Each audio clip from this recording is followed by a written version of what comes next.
पे। ठीक है, चलिए आइए न्यूमेरिकल देखते हैं। क्या है न्यूमेरिकल? न्यूमेरिकल बोल रहा है इन a single phase two winding transformer is rated 25 kVA and 11 kV upon 440 volt and 50 hertz frequency. ये ट्रांसफार्मर की रेटिंग दिया हुआ है, सिंगल फेज ट्रांसफार्मर की रेटिंग दिया हुआ है। और यहाँ पे भी देखो आप, क्यों अभी जैसे पिछला भी हम लोग पढ़ रहे थे तो उसमें मैंने बोला कि हम पावर और वोल्टेज को ही हमेशा न्यूमेरिकल में बेस मान लेंगे और करंट और इम्पिडेंस हम उसी से डिराइव करेंगे। क्यों? क्योंकि अक्सर कोई भी जब कंपोनेंट की बात होगी रेटिंग की तो ये दो वैल्यू जरूर गिवन होगा। देखो यहाँ पे सर 11 केवी है 11। हाँ हेलो, हाँ कौन बोल रहा था? हाँ फिर से बोलना। सर असजद बोल रहा हूँ सर। हाँ हाँ बोलो 11 बोलो। केवी है या 1100 है? 1100 है या उसको 11 के भी बोल दो, बात वही हुई ना। यहाँ पर ये 11,000 होगा। ये 1100 है तो मैंने इसको 11 के भी बोला, लेकिन ये 440 वोल्ट है, मैंने इसको 440 के भी नहीं बोला, है ना। इसको या तो आप 4.4 के भी बोल दो या 440 वोल्ट बोल दो। ये 1100 वोल्ट को आप 1100 वोल्ट बोल दो या 11 केवी बोल दो, बट अक्सर हमारे पावर सिस्टम में रेटिंग्स को हम केवी में ही बोलते हैं क्योंकि मैग्नीट्यूड बहुत हाई होता है वोल्टेज का, पावर का, इसलिए उसको सॉर्ट करने के लिए लोग हमेशा इनको केवी या मेगा में सर 1.1 केवी होगा। कहाँ पर? 1 केवी होगा सर 11 केवी तो सर जो बोल रहे 11 केवी, सर वहाँ पे 1.1 केवी होगा। ये ठीक बोल रहे हो। चलो कौन था ये? कौन किसने करेक्शन कराया? असजद। अजब, बहुत बढ़िया। मतलब चलो अच्छा है कि कोई तो यहाँ जागा हुआ है। देखो मुझसे भी गलती हो सकती है, इसलिए आप लोग ऐसे जागते रहें, करेक्शन कराते रहें। ठीक है, वेल डन असद। ठीक है, तो ये होगा 1.1 केवी। मतलब मेरा बताने का मतलब आप लोग समझ गए होंगे।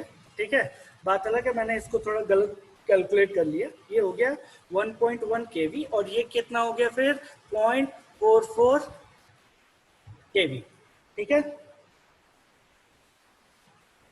तो आगे अपन बढ़ते हैं। फ्रीक्वेंसी गिवन है, यहाँ पे बोल रहा है the equivalent leakage impedance of the transformer refer to the low voltage side is 0.06 angle 78 degree.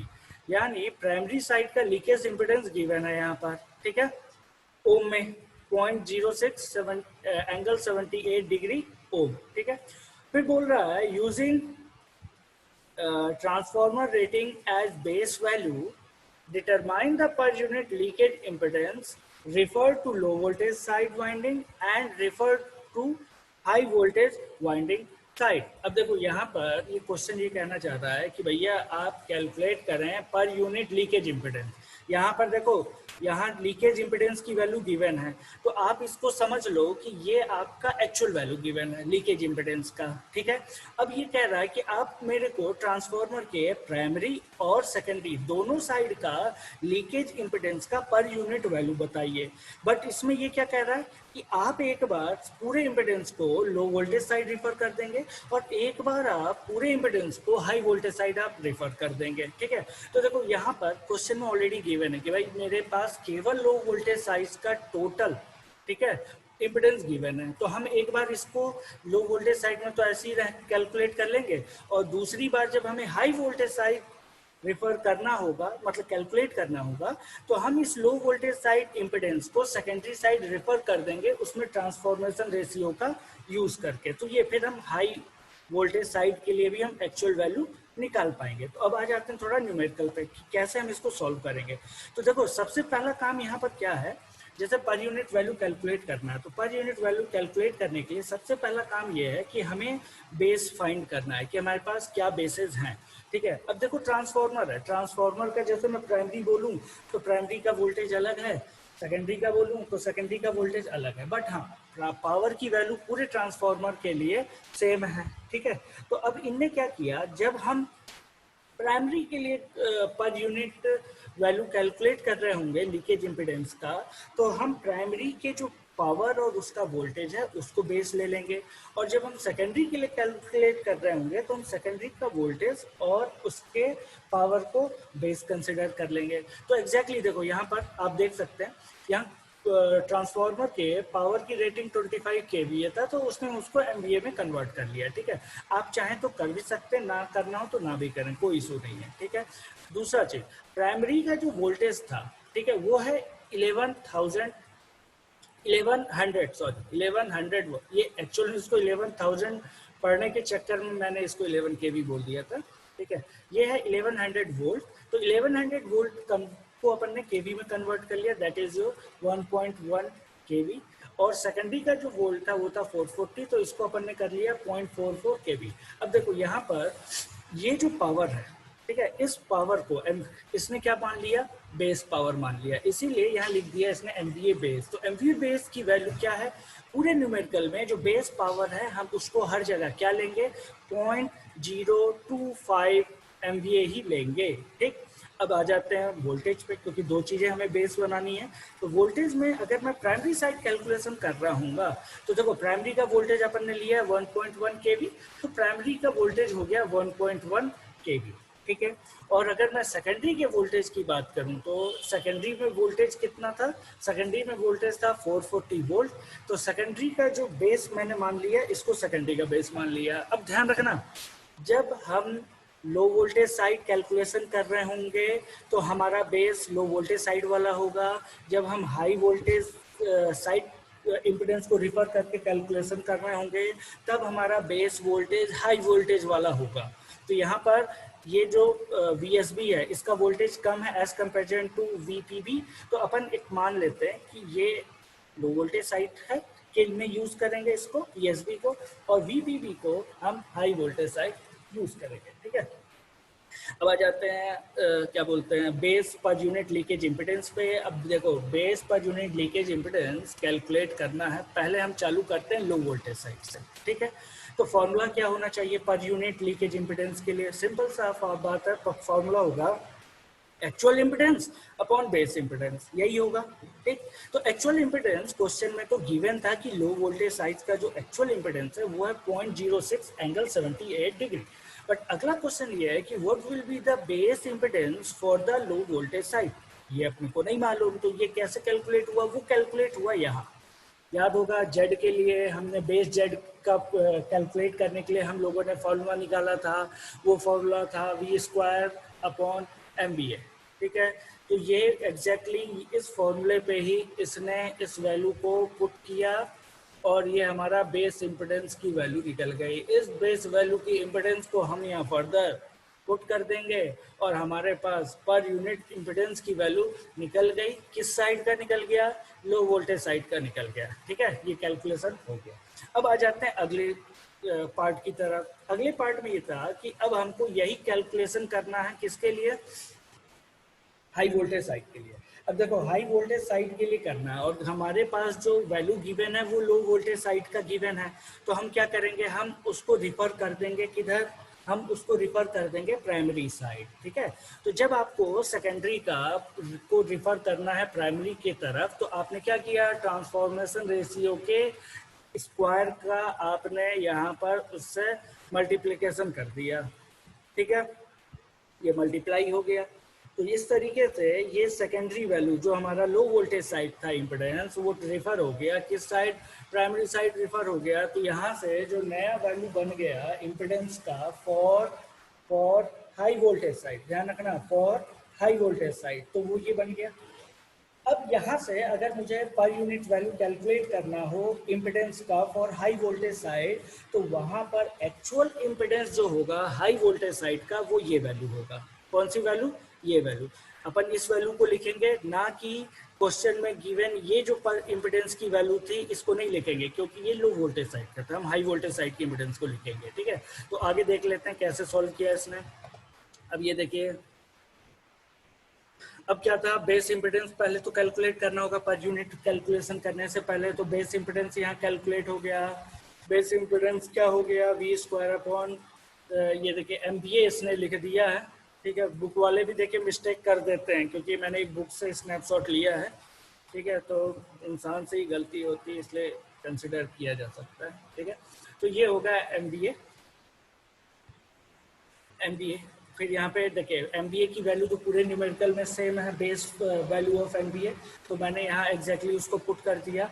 और अब यहाँ पर ये देखो base voltage last time secondary का हमने लिया था, क्योंकि हम सेकेंडरी का कैलकुलेशन कर रहे थे। इस बार हम प्राइमरी का कैलकुलेशन कर रहे हैं, इसलिए बेस वैल्यू हम लेंगे प्राइमरी साइड वाले का। ठीक है, तो यहाँ पे हमने प्राइमरी साइड वाले का बेस वैल्यू ले लिया।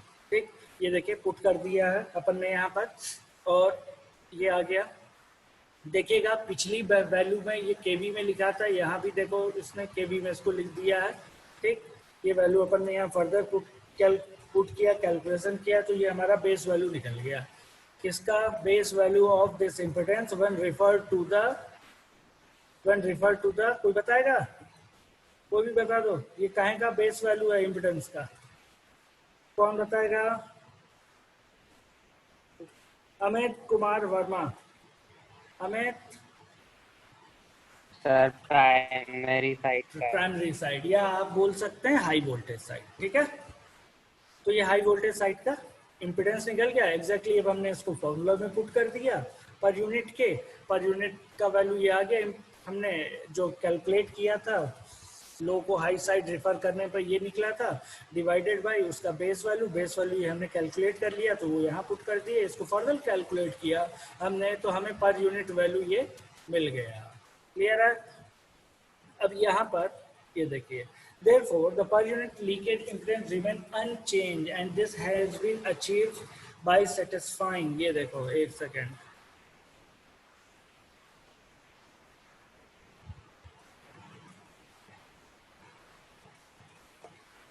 therefore the per unit leakage impedance remain unchanged and this has been achieved by satisfying। अब ये देखना, ये जो पर यूनिट वैल्यू निकला है दोनों का अभी सेम नहीं है। ठीक है, सेम है क्या?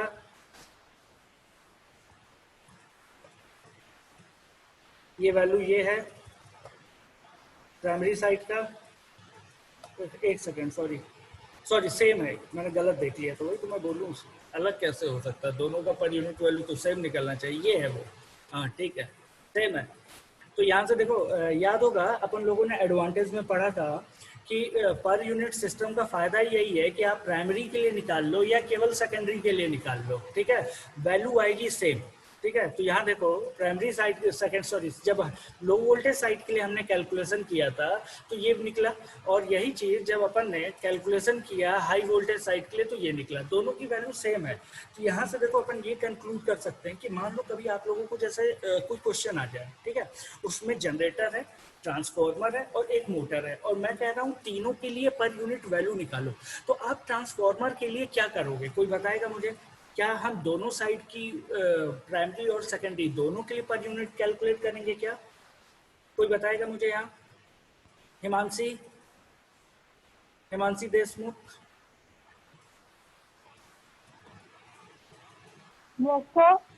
हाँ, मेरा क्वेश्चन आपसे ये है कि मान लीजिए मैं किसी क्वेश्चन में एक जनरेटर है, एक ट्रांसफार्मर है और एक मोटर है, ठीक, इनकी रेटिंग्स गिवन है।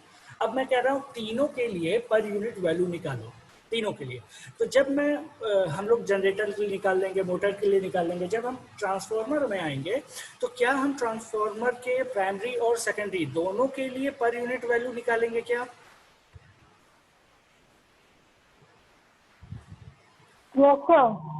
ठीक है, और कोई बताएगा मुझे? नहीं सर, नहीं निकालेंगे दोनों साइड। क्यों नहीं निकालेंगे? निकाल के सर प्राइमरी और सेकेंडरी साइड दोनों तरफ का पर यूनिट सेम होता है। हाँ एग्जैक्टली, यही तो मैं बताना चाह रहा था। देखो एडवांटेजेस में भी हम लोगों ने डिस्कस किया था कि ट्रांसफार्मर में पर यूनिट सिस्टम निकालने का ये फायदा है कि चाहे प्राइमरी का निकालो या सेकेंडरी का निकालो, दोनों का वैल्यू सेम आएगा। और यहाँ पर अपन ने ये चीज़ ये बेसिकली मैंने ये न्यूमेरिकल एग्जाम्पल के तौर पे इसीलिए लिया था कि आप ये चीज़ समझ पाएँ कि पर यूनिट वैल्यू कैलकुलेशन अगर मुझे अलग अलग कंपोनेंट्स के लिए करना है और उसके बीच में अगर मान लो कहीं ट्रांसफार्मर आ जाए तो हमें प्राइमरी और सेकेंडरी दोनों के लिए कैलकुलेशन करने की जरूरत नहीं है। किसी भी एक साइड का आप कैलकुलेशन कर लो, आंसर सेम आएगा। तो यहाँ आप देखो ये लो हाई वोल्टेज साइड का जो वैल्यू आया वो ये है, और यही चीज़ अगर मैं लो वोल्टेज साइड की वैल्यू को देखूँ तो ये वैल्यू ये है, दोनों सेम है। तो इसका मतलब है कि हम क्यों एफर्ट करेंगे, हम क्यों अपना टाइम बर्बाद करेंगे, हम दोनों के लिए दोनों में से किसी एक का जो भी इच्छा हो जाए आपकी, या जिसकी भी वैल्यू हमारे पास गिवन हो। अब जैसे मान लो क्वेश्चन मैंने दिया कि जनरेटर है, ट्रांसफार्मर है और मोटर है, सबकी पर यूनिट वैल्यू कैलकुलेट करो, और मैंने आपको कह दिया कि जो एक्चुअल वैल्यू है वो जनरेटर के इम्पिडेंस की एक्चुअल वैल्यू गिवन है, ट्रांसफार्मर के सेकेंडरी की एक्चुअल वैल्यू गिवन है और मोटर की इम्पिडेंस की एक्चुअल वैल्यू गिवन है। तो जब आप ट्रांसफार्मर का पर यूनिट कैलकुलेट कर रहे होगे तो यहाँ पे देखो मैंने एक्चुअल वैल्यू किस साइड का दिया, लो वोल्टेज का दिया, तो बेटर मतलब सेकेंडरी साइड का दिया, सॉरी। तो बेटर है कि आप उसका पर यूनिट कैलकुलेशन सेकेंडरी के हिसाब से कर लेना, ठीक है। क्यों? क्योंकि क्या है, आप पता चला सेकेंडरी को पहले प्राइमरी में रिफर करोगे फिर कैलकुलेट करोगे तो एक स्टेप मेरा बढ़ जाएगा ना। इसलिए जो वैल्यू गिवन है ट्रांसफार्मर में, जिस साइड की वैल्यू गिवन है, आप बेटर है कि उसी साइड का यूज करके उसका पर यूनिट वैल्यू आप निकाल लेंगे। तो ये था बेसिकली हमारा ये न्यूमेरिकल। एक और न्यूमेरिकल देख लेते हैं, टाइम है थोड़ा सा ही टाइम बच रहा है। चलो ये न्यूमेरिकल मैं आप लोग को दे रहा हूँ, ये स्नैपशॉट आप लोग इसका ले लेना मोबाइल में, हर कोई मोबाइल या लैपटॉप यूज कर रहा होगा। ये क्वेश्चन अभी अपन डिस्कस कर ले रहे हैं, इसको कल पढ़ेंगे, लेकिन आप लोग इसको कोशिश करेंगे सॉल्व करके आने की, ठीक है। क्वेश्चन क्या है? क्वेश्चन है फिगर 5.10, ये तो मेरा ठीक है 5.10 इस फिगर की बात की जा रही है, ठीक है, जहां से मैंने ये स्नैपशॉट लिया है वहां लिखा हुआ था। It shows single line diagram, ठीक है, of a single phase circuit. ये एक सिंगल लाइन डायग्राम है, और क्या कह रहा है, सिंगल फेज सर्किट का, ध्यान रखिएगा ये थ्री फेज सर्किट का सिंगल लाइन डायग्राम नहीं है, क्योंकि देखो क्या है, single line diagram three phase का हो या सिंगल फेज का हो, लाइन तो यहाँ सिंगल ही होगी। इसीलिए इसने यहाँ मेंशन कर दिया है ताकि स्टूडेंट कंफ्यूज ना हो, ताकि स्टूडेंट इस बात के लिए कंफ्यूज ना हो कि हमें इम्पिडेंस का जो फॉर्मूला लेना है, बेस का फॉर्मूला, वो सिंगल फेज के लिए लेना है, या करंट के लिए जो बेस का फॉर्मूला लेना है वो सिंगल फेज के लिए लेना है या थ्री फेज के लिए लेना है, ठीक है। क्योंकि यहाँ पे ये कंफ्यूजन क्रिएट हो सकता है, इसलिए क्वेश्चन पढ़ते वक्त आप ध्यान रखिएगा कि वो सिंगल फेज है कि थ्री फेज, क्योंकि इम्पिडेंस का तो फॉर्मूला चेंज नहीं होगा in case of single phase और थ्री फेज, बट करंट का फॉर्मूला चेंज हो जाता है थ्री फेज के केस में, √3 से वहाँ √3 भी आ जाता है डिवाइड होकर, ठीक है। तो यहाँ बोल रहा है सिंगल फेज डायग्राम ये गिवन है आपका, कह रहा है using the base value of 3 kVA। Base value उसने पहले ही बता दिया है क्वेश्चन में कि बेस वैल्यू क्या है, 3 kVA है, और वोल्टेज कितना, 230 वोल्ट, वोल्टेज कितना, 230 वोल्ट। अब इधर देखो क्वेश्चन में कितने कितने वोल्ट गिवन है, 1 वोल्ट देखो लिखो, यहाँ गिवन है 220, एक यहाँ गिवन है 3 kVA 230, एक गिवन है यहाँ, देखो बहुत सारे वोल्टेज की वैल्यू गिवन है, लेकिन इसने क्या कहा है कि बेस हमको 3 kVA ही लेना है। यहाँ इवन पावर भी देखो तो यहाँ एक पावर है 3, एक पावर है 2, दो पावर गिवन है, लेकिन क्या कह रहा है, बेस पावर भी हमें क्या, बेस वैल्यू में पावर हमें हर जगह 3 लेना है और वोल्टेज 230 लेना है, ठीक। उसके बाद क्या रहा है, draw the per unit circuit diagram and determine the per unit impedance, determine the per unit impedance and the per unit voltage source voltage। मतलब अपने को यहाँ पर इस सिंगल लाइन डायग्राम में क्या क्या निकालना है, हमें पर यूनिट इम्पिडेंस कैलकुलेट करना और पर यूनिट सोर्स वोल्टेज का कैलकुलेट करना है, ठीक है। And also calculate the load current both in per unit and in ampere. और हमें यहाँ पर एक तो ये कैलकुलेट करना है कि यहाँ पे एक्चुअल में करंट कितना आ रहा है, ठीक है। एक तो हमें ये कैलकुलेट करना है कि यहाँ करंट कितना आ रहा है, और दूसरी चीज हमें ये कैलकुलेट करना है कि इस लोड का पर यूनिट वैल्यू क्या होगा, ठीक है। कैलकुलेट द लोड करंट, अच्छा सॉरी, यहाँ लोड करंट का पर यूनिट वैल्यू पूछ रहा है। एक तो पूछा पहले लोड करंट क्या होगा वो बताओ, फिर पूछ रहा है कि भाई लोड करंट का पर यूनिट वैल्यू क्या होगा ये बताओ, ठीक है। तो देखो ये क्वेश्चन गिवन है, आप लोग इसका जल्दी से स्नैपशॉट ले लें, कभी भी टाइम खत्म हो जाएगा, ठीक है। इसको अपन कल डिटेल में डिस्कस करेंगे। ये दोनों क्वेश्चन गेट में आए हुए क्वेश्चन थे, ठीक है, मैंने उनको लिया है, ठीक है। तो उम्मीद है आप लोगों को थोड़ा समझ आ रहा होगा। थोड़ा आप लोग भी घर पे जाके पर यूनिट सिस्टम के न्यूमेरिकल को सॉल्व कीजिएगा, बहुत ही इंपॉर्टेंट है। ओके।